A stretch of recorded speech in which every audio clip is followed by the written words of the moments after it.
Energy volatility is reshaping supplier contract risk. Energy price swings were once something procurement teams could isolate. Volatility lived in fuel contracts, utility negotiations, and hedging strategies, visible, bounded, and owned. That containment is breaking down. Energy-related cost risk is increasingly carried inside supplier agreements, not energy procurement portfolios. It shows up through pricing formulas, adjustment clauses, and renegotiation rights that quietly transfer market instability across commercial relationships. The exposure is real, but it is no longer centralized or easy to trace. What has changed is not the presence of volatility, but where it settles. How energy risk drifted into commercial terms. Suppliers facing sustained uncertainty in power and fuel markets have adapted in predictable ways. Rather than absorbing fluctuations outright, many have revised how contracts allocate cost pressure over time. For buyers, this means energy dynamics are now influencing commercial outcomes even when energy is not the headline issue. Pricing flexibility, contract duration, and renegotiation thresholds increasingly reflect upstream cost uncertainty, particularly in energy and materials-intensive categories. These adjustments are often incremental. Individually, they may appear reasonable. Collectively, they alter how cost risk moves through the supply chain. The contract language, carrying the load. Energy risk rarely appears explicitly labeled. Instead, it is folded into mechanisms such as pricing formulas indexed to fuel or power benchmarks, automatic adjustments tied to input cost movements, reopener clauses triggered by sustained cost changes, shorter agreement terms that reset pricing more frequently. Each provision makes sense in isolation.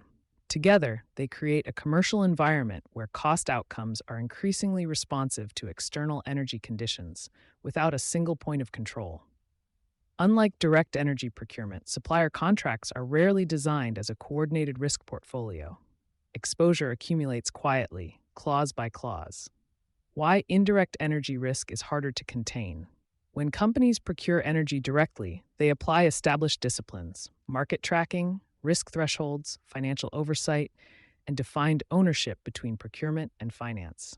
Supplier-driven energy risk does not benefit from the same structure.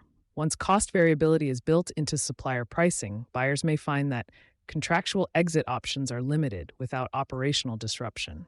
Renegotiation windows are infrequent or poorly timed. Cost calculations are opaque or difficult to audit. Even when procurement teams recognize the pattern, unwinding it can be challenging, particularly if alternative suppliers face similar pressures or operate under comparable market constraints. In practice, indirect exposure often lingers longer than direct exposure, precisely because it is dispersed and normalized. The cumulative effect across categories. The risk becomes more pronounced as similar dynamics emerge across multiple suppliers. Energy-related adjustments may stack across tiers, compounding cost variability and increasing the likelihood of synchronized renegotiation requests. Because these pressures surface unevenly, by category, region, or contract cycle, they are often discovered late during budget reconciliation or renewal discussions. At that point, organizations are reacting rather than steering, where procurement and finance must reconnect. This is not a call to eliminate pass-through mechanisms. In many cases, they are unavoidable, but it is a call for clearer alignment. Procurement and finance teams need shared visibility into which suppliers have pricing tied to energy benchmarks, how adjustment clauses behave under sustained volatility, where indirect exposure exceeds acceptable thresholds, when escalation paths should be triggered. Without that coordination, energy risk migrates into commercial terms without ever being fully acknowledged as such. The decision point ahead. Energy market instability has not receded. It has been redistributed. What once sat in clearly defined energy contracts is now spread across supplier agreements, shaping pricing behavior and renegotiation dynamics in less obvious ways. That redistribution does not eliminate risk. It makes it harder to see and manage. For procurement leaders, the challenge is no longer simply tracking energy prices. It is recognizing when energy volatility has become a contractual condition, not a market event. You've been listening to Sustainability Soundbites by Environment and Energy Leader.